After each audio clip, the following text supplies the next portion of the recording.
for the first game. Again, this is a loser's bracket match. The losers finals actually, kung sino ang makakalaban ng Blacklist mamaya. Experience the power of Smart 5G in over 4,900 sites nationwide. Switch now to experience the difference. Visit smart.com.ph/MNP to learn more. Hashtag muling lumakad matatag and hashtag SIBOL powered by Smart ang ating official hashtags for the SIBOL 2022 National Team Selection.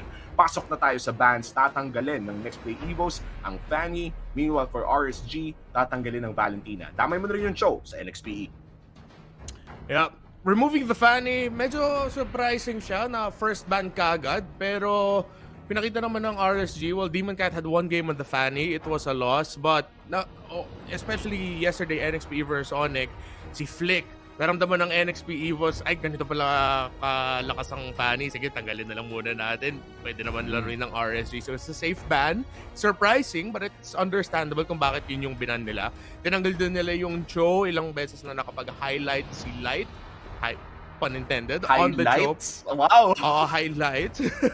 And para sa RSG naman, lagi na lang yan natin makikita, banned Valentina. I think pagkatapos ng isang game kung saan nilaro ni Greed yung Valentina, we're like, nope, we're not gonna see Valentina anymore after that. Di na mauulit yun.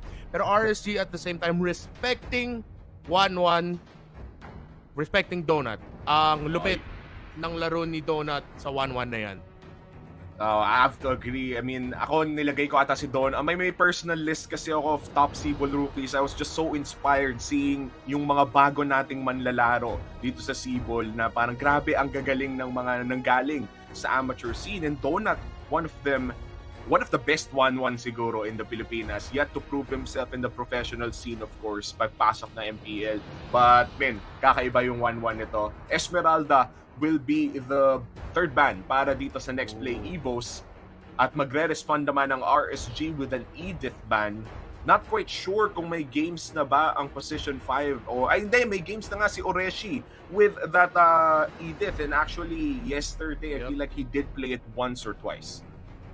Yeah, 4-1 win-loss record for Oreshi on the Edith. So yun yung hero talaga pinapagagawa ng NXPE at Onyx kahapon. So I actually really like this ban by RSGPH. At the same time, NEXPLAY EVOS, tinanggal nila yung Esmeralda, which is a go-to pickup for Kenji. So the first pick for NEXPLAY EVOS, Paquitos open. They might actually opt to go for the Matilda na pwede nila i-flex. But so far, there we go.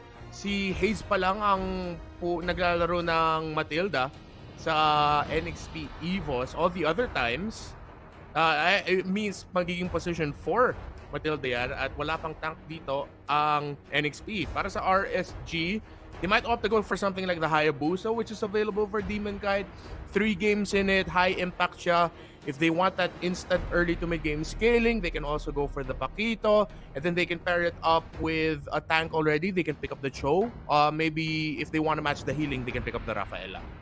Yeah, those are picks that have been picked up by both teams here. No, I mean, for RSG specifically, those options, yun yung mga nakita talaga natin from them for the last 3 days. And ito yung gustong-gusto kong makita na parang the glue pick is still part of the first rotation. Alam naman natin that he's really strong right now. But Kufra, the tank, parang the S tier tank right now for a lot of teams. First rotation Kufra. Bakit nga ba natin madalas nakikita ang first rotation Kufra? I mean, look at 2 seasons ago from MPL, parang second rot lumalabas ang isang Kufra. Well, yun yung abilidad niya talaga na ma-block yung mga dashes ng mga heroes. Of course, having the Matilda there, they are going to be able to stop the dash from the guiding wind. And of course, you have a lot of marksmen in the meta that have dashes. Again, NEXPLAY EVOS, there you go. That's someone with a dash. Pinili nila yung Clint. So that one dash na meron yung Clint na pinahabaan mo na yung cooldown, and then pagkatapos may chance pa ma-block pa ng Kufra. And of course, the setup capability of the Kufra is deservedly isa sa mga top picks, first 2 picks pag nasa red side. At kaya din pumilit ng glue dito ang RSG. These are 2 of the best heroes for really helping a team perform well against this very marksman-heavy backline heavy meta na nakikita natin ngayon. Yep. Great points there, Reptar. Alam naman natin na ang meta talaga ngayon is marksman heavy pa rin, even if after M3 they did get some nerfs. The Brody has been very popular in SIBOL 2022, such as this Kagura as well, especially in the hands of Aqua. Kamusta ba ang stats ni Aqua dito sa Kagura? Because as far as I remember, it has been highlight after highlight. Yeah, 4 for 2 right now on the Kagura. 6 games total played for him. Even in the matchup kontra sa Blacklist International, nakuha din siya ng isang highlight or two. So, of course, even though if you want to bounce back galing sa loss, katulad ng RSG kahapon sa Blacklist International, it's best to stick with your comfort playstyle. At masaya ako noon, nakita ko yung Kagura dito for RSG Philippines. It's a sign that they still really believe in their capabilities at saka sa mga comfort picks nila. Tatanggalin nila yung Lancelot, and ang bilis ng NEXPLAY EVOS, tinanggal kagad nila yung Popoling Koopa dito as an option from RSG. And talagang makikita mo that both coaches are very much prepared against each other despite the short time that they had to analyze each other after last night's game. NEXPLAY EVOS RSG Philippines, they are now targeting, I think, the core role or the jungler role rather. H2 and Demon Kite. Ano ba yan? Napagsabay ko na yung H2 and Demon Kite. Still, wala pa silang mga hero dito. Nakita nating mag-Hayabusa si H2 kagabi. In fact, it was very effective against Onyx Philippines. So parehas na merong Hayabusa si H2 and Demon Kite dito. And it's going to be interesting to see whether or not may makakakuha ba ng Hayabusa na yun. And as you said, early to mid-game power spike ang nabibigay ng isang Hayabusa. And right now, who do you think has the better fit here? Because looking at it, I feel like any team right now getting that Hayabusa would be great. Oo. Bukas pa din naman, Ling, and we are going into the second phase of a draft na kung saan bukas pa rin ang isang pakito. So there's still a lot of options. For NEXPLAY EVOS, I'm looking at what their XP laner is gonna be. Kasi kung mag-Yuzong dito si Ureshi, you now have 3 initiators, 3 backline divers na pwede mang disrupt. Pero mabubukas yung backline yan ng NEXPLAY EVOS, which if RSG decide to pick up a Hayabusa, it's gonna be really bad. Pero if they pick up something alongside like a Ruby, yes, you have an initiator, pero meron ka ding isang panghinto at pang crowd control sa magda-dive ng backline mo. So depende sa NEXPLAY EVOS if they want something a little bit more defensive oriented or offensive oriented on the Yuzong or Ruby pick. So that's what I'm gonna be waiting for. So for RSG, they can hold their jungle pick para sa huling pick nila, or they can pick it up now. Again, Pakito and Hayabusa are open. Yep, and RSG 20 seconds to pick up their first hero in the second picking phase. Gusto ko yung bans na nilabas ng NEXPLAY EVOS dito. They're really limiting yung options ng gold lane ng RSG. Tinanggalan nila si Iaknu ng mga hero at nabanggit mo na nga ang Pakito ni Demon Kite. This is most likely be going to the jungle role. NEXPLAY EVOS, now they have to respond with 2 heroes. Yun na ang pangsara ng kanilang composition. They already have engages to the backline and backline damage coming in from the Clint. Maybe a little bit of burst damage would help them out. Or maybe sustained damage. Yeah. Yun yung iniisip ko actually. Baka if they're not gonna play the Hayabusa, which might be tough here, baka magano nga sila, mag-Bane dito sa H2. Already 1 game onto that. And it makes sense with the Jawhead, the Matilda, and then paired up with the Bane. Malupit na roaming trio yan. The Ling is still available if they want something that can split push, help manage the waves. So there it is. Yuzong nga ang pinili ng NEXPLAY EVOS, more offensive oriented. And it is gonna be the Hayabusa. Man, you talked about this Yuzong earlier. And alam naman natin na the Hayabusa, he has one thing to do. It's to kill the backline and safely go out. Wala na tayo masyadong pag-uusapan dyan. Let's talk about the Yuzong versus the Glue matchup. Glue is assumed to be the best offlaner right now in the current meta. Very safe, very strong. But what could Yuzong actually have against the Glue? Ano ang kalamangan ng isang Black Dragon against this ano ba to? Blob. Glue. Glue nga siya eh. Nasa pangalan niya. glue. He's a glue. Before I answer your question, last pick here for RSG might either be a carry or an Alice. Looking at it. Oh! Pero Lunox bago. pinili nila. Unang Lunox pick niyan dito sa SIBOL Phase 2. Going back to your question though. Of course, alam natin with the Black Dragon form, the Yuzong can get around the map much quicker. In terms of the lane matchup though, it might be pretty even dahil nga sa adjustment kay Glue na kung saan pag na-detonate mo yung yung glue na nasa sahig, pag nahampas mo yun, pag na-detonate mo yun, mag-reset yung cooldown ng skill 1 mo, which means in terms of in the XP lane, kung ito yung old glue, well, of course, I'd pick the Yuzong more, but with the new glue, I somewhat like it. I like his chances and the fact yung passive niya helps reduce helps reduce damage. So that means it's gonna be somewhat pretty even. Pero sa mga team fights, most likely the Yuzong ang manguna sa papunta dun sa mga team fights dahil mas mabilis siya mag-rotate.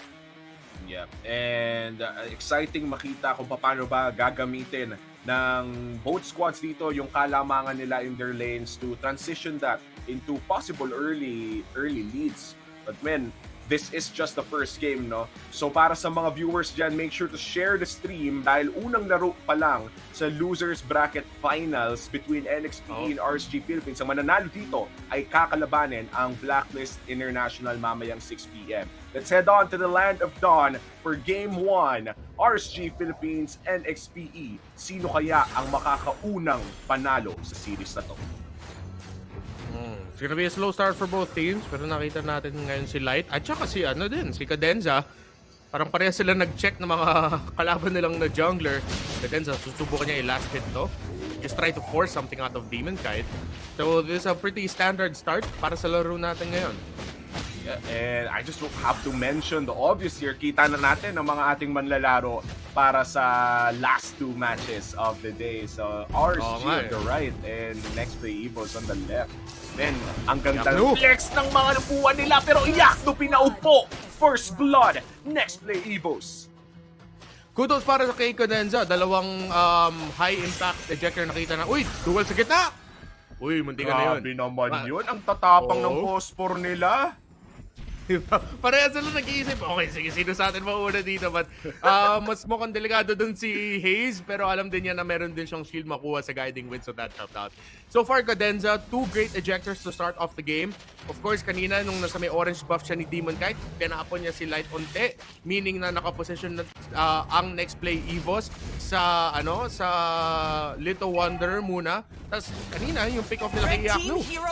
Uy, munti ka na maging off-camera kill. Maghahanap si Demon Kite ng rest back kay H2. Low HP with the stun lock. Bakito gets the trade kill. Pero men, sayang hindi natin masyado nakita. Yung ultimate na yun na nanggaling kay H2. It is a 1-4-1 trade. And Turtle, naglalaban na sila para sa control. Punta tayo saglit doon, please, doon sa Yuzong. It's a 2v1. Demon Kite, Kenji, Ureshi might be in trouble here. Here comes the Furious Dive. Hindi tumama. Black Dragon form. Hindi nahabol lang sa pack. In RSG Philippines, they're just gonna go back. Good decision by RSG Philippines na i-force nila yung attempt kay Ureshi dun sa bottom lane.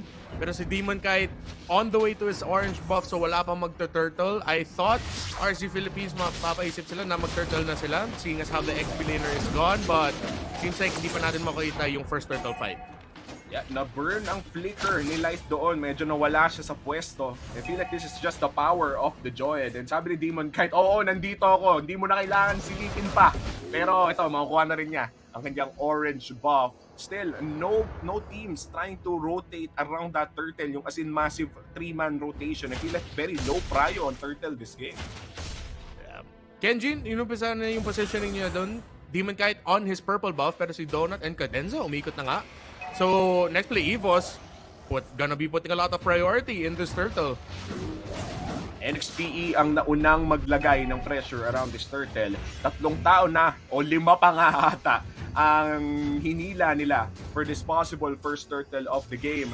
But RSG Philippines, they have only 3 people. Circling Eagle, papasok doon kay Kenji. Kenji going in. Split, not gonna be enough to keep him alive. Pero sino ka bang nakapag-secure noon? Nakaskill pa ni Demon Guide. Here comes the Demon Guide. Pero mukhang mababa ang kanyang time natin yan ang shadow kill. Si Light na ata ang sunod. 3 kills na napupunta para sa next play EVOS at namang sila 5-1 pero Turtle ang mapupunta sa RSG. Ang ganda ng turtle steal ni Demon kahit doon, pero ang ganda din ng response ng next play EVOS, seeing as okay, he already took down Kenji, hindi na lang nakuha yung turtle, so heroin na lang natin sila. They were able to punish RSG Philippines. At kahit nakuha ng turtle yun ng RSG, mas malaki pa ang goal din ng next play EVOS dahil mas madami pang hit sila sa mga energy shielding at mas madami pa silang kills. Definitely a trade won there by next day EVOS. Sila? At pinato pa si Light, wala pang flicker. So, nako, delikado na. Circling Eagle from Apple Fisha. Yele is picking it up. The shadow kill. Mag-isa si Aqua. At na-fade away shuriken pa ni H2. And now next play EVOS, 6 kills ahead from RSG Philippines. Pero sabi ni Demon kahit dyan sa longga, hindi pwedeng mag-angas. Pero hindi naman pala itutuloy. And I just like the respect coming in from RSG Philippines there. Alam nila na hindi pwedeng ituloy yun. Ito sa mga dahilan kung bakit kung NXP fan ka or just a fan of the MLBB esports scene in general at may knowledge ka sa mga incoming rookies natin para sa MPL Season 9. Si Cadenza, pre, galing niya talaga mag-position at nahinto niya talaga yung momentum ni Light sa pagkuha ng info at saka mag-position sa mapa. Yeah, wait lang ha. Furious time Reshi! Lang sumabog! Grabe ang mga kamao ni Demon kahit at here comes Cadenza. Naghahanap ng rest back. Echo loud, echo proud down. Nahila pa balik. Oh, dodge! Yun niyang overturn. And I feel like this fight shouldn't continue anymore. That is just 1 kill going to the hands of RSG Philippines. Ay, wait lang! Sabi, nahanap na naman si Light. Nako, delikado namin. This is the 3rd death of Light and you don't want that when you're the boss 5. Oh my goodness, Cadenza. And nakukontinue yung trend na nakita natin kahapon sa RSG Philippines versus Blacklist International where yung post 5, kung sino man yung post 5 for the team, hinahanap talaga nila si Light. And of course, yung mga pro players, familiar sila sa mga pwestuhan ni Satchara pero sandali lang. Oh, Kenji, split, trying to stay alive. Turtle napunta sa RSG Philippines. If tama ang aking nakita. And now, mid lane ang priority for RSG. They just go back, they don't fight. The discipline showing for RSG. Oh, at hindi talaga sila makakalaban dito dahil sa scaling ng RSG. Uy, na naman ka din! Iakno in the middle of the Bermuda Triangle. Pero makakabag-brilliance palayo. And muntikan na yon, man. The playmaking from Cadenza this game is insane. Kasi mga isipin mo, 6 minutes or pupunta na tayo sa 7 minutes. Parang may isang big time play si Cadenza kada minuto. Grabe naman. Oh, pero si Light, baka gaganti siya. Light, re-rest back ata. Binalik sa mga tropa. And as the joy going down, here comes Reshi with the Black Dragon form. Demon kahit babagsak ata. Mega kill para kay Marius Stan. That is Donut with the damage. Genji, mapapasit-sit sa ilalim ng torre. And that is the fight going to next play EVOS. Marius Stan, 402. You know him as Donut. But now, kilala na siya ng RSG bilang isang marksman na masaya na sa farm niya. Ang sakit ng damage output ng Clint na to dahil sa pabilisan sa pag-farm niya. Of course, nulungan siya ng next play EVOS. Napahirapan si Iaknu. Iaknu only died once, pero that's all the control that Donut needed para makapag-farm. At ngayon, 2-level lead kontra kay Iaknu. Matagal pa ang pang mid to late game scaling dito ng RSG Philippines. Hihintayin nila yung Lunox na yan. Yeah. Iakno aka Joshua Manaog. Kailangan antayin ng RSG Philippines ang kanilang power spike para makalaban sa next play EVOS. Dahil ngayon ang kalamangan ng next play EVOS hindi pa naman ganun kalaki. 3 point something lang. And kaya pa rin bumawi ng RSG. But with this Lord, the first Lord of the game, 8 minutes in, that could give the power spike to next play EVOS even a bigger boost. Mukhang uncontested pa. Yun mo, bilis. Sobrang bilis ng take nila sa Lord, of course. in the most recent patch, na-adjust yung Lord timings natin instead of 9 minutes ng 8 minutes para mas mabilis yung pace ng laro. Pero magano, conceal play dito ng RSG Philippines. Conceal play for RSG Philippines. Oreshi very low HP. Demon Knight looking for the dragon. At bumagsak nga si Oreshi in that. Magandang recovery yun para sa RSG Philippines. And for NEXPLAY EVOS, well, the fact na nawala si Oreshi, okay lang naman. They have the Lord marching. Of course, most likely ayaw nila ibigay yung kill na yun, but it is what it is. Ito din maganda sa Pakita Jungle at sa lineup ng RSG Philippines. They still have that early to mid game damage talaga na pwede ibigay ng Pakito kahit na hindi pa maka-farm si Aqua, si Yakdo na masyado. You can still rely on Demon Knight to deal the damage. Pero in terms of a big win, baka mahirapan pa yung ang RSG Philippines doon. Siguro 1 or 2 kills at most and then subukan lang nila hindi mag-trade masyado. Yeah. And now, NEXPLAY EVOS with the Lord marching on the top lane. Ang ganda ng flow nila dito by mid tsaka bot lane. Talagang sabay-sabay bumabagsak. Nahihirapan mag-respond ang RSG Philippines with this play. That's 2 turrets already destroyed. And now NEXPLAY EVOS, they are ahead by 5,000 gold. Ureshi looking for an opportunity here at mukhang nangaano lang siya, no? Na nanggugulang lang ng konti para maka-inhibitor turret ng libre. That's 1 inhibitor turret down. Pero punta tayo bot lane, hindi ko may nangyayari. And that's Demon Knight off-cam kill against H2O. At si Demon Knight, niya kunin yung purple buff niya pero malayo yung mga miyembro ng RSG para tulungan siya. Good sense para kay Oreshi na ipa-force back si Demon Knight. Ayaw nila i-risk na makukuha ni Demon Knight yung purple buff niya. And that trade, no, nakadalawang tore at isang inhibitor turret ang NEXPLAY EVOS, pero sadly bumagsak si H2O. I feel like that trade is still won by NEXPLAY EVOS, no, kasi inhibitor turret nakaisa sila. Oh, top of 4. Oh, set up na naman! Ako, talaga bakit kaya si Light ang paborito ng NEXPLAY EVOS? Talagang yung playmaker pa ang hinahanap nila. And now RSG Philippines with no flicker on the Kufra once again. What can we expect once the Lord is up? 30 seconds. RSG 4K gold lead para sa NEXPLAY EVOS. Susubukan nila. May Divine Glaive na dito yung Lunok. So in terms of the damage output, should be okay na at this point. And of course, Nakagura is gonna be one of the problems there. Pero hindi naman ganun ka lakan yung lamang ng Matilda ng NXPEs. Just roughly 600 goals. So with the Lightning Truncheon at saka Clock of Destiny, RSG Philippines, they can really try to contest this Lord kung gusto nila. Pero dapat mag-ingat lang sila sa split push na naman! Kailangan na rin mag-ingat ni Light. It doesn't even matter kung siya yung tank. Parang napapatunaw din ng NEXPLAY EVOS position 5 tank ng RSG Philippines na si Light. Hindi pa rin naman ganoon kalaki ang kalamangan ng NEXPLAY EVOS in RSG Philippines. Definitely still inside this game, but it seems na nahihirapan silang maghanap ng mga oportunidad nila. Malayo. Hindi ito makukuha ng RSG Philippines. Masyado malayo si Demon Knight. Ay, Cadenza! Ay nako, nahuli naman si Light pero may immortality pa naman para makabili ng oras pero bumagsak agad ng Kufra. Pagkagising niya, Apple P siya. Hindi ata ma-connect ang grab doon ng H2. Hinihintay na lang niyang mawala. Bren lang daw ang malakas. Mukhang babagsak ata si Ellie Hayes. But this is a 4v1. Genji will inevitably fall down. At ayan na nga, NEXPLAY EVOS. They take 2 for 1 at ang Lord.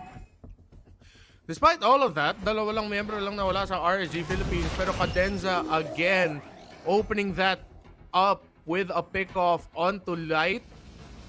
Light, talaga ever since yesterday, ever since the fight against Blacklist International, hindi siya pinapabayaan ng mga teams na makaposisyon, makahanap ng sariling tempo niya. Of course, in the early parts of the 2022 national team selection, Light, malaking factor siya kung bakit nakakapag-succeed ang RSG Philippines. Yung mga setups niya, yung info na kuha niya.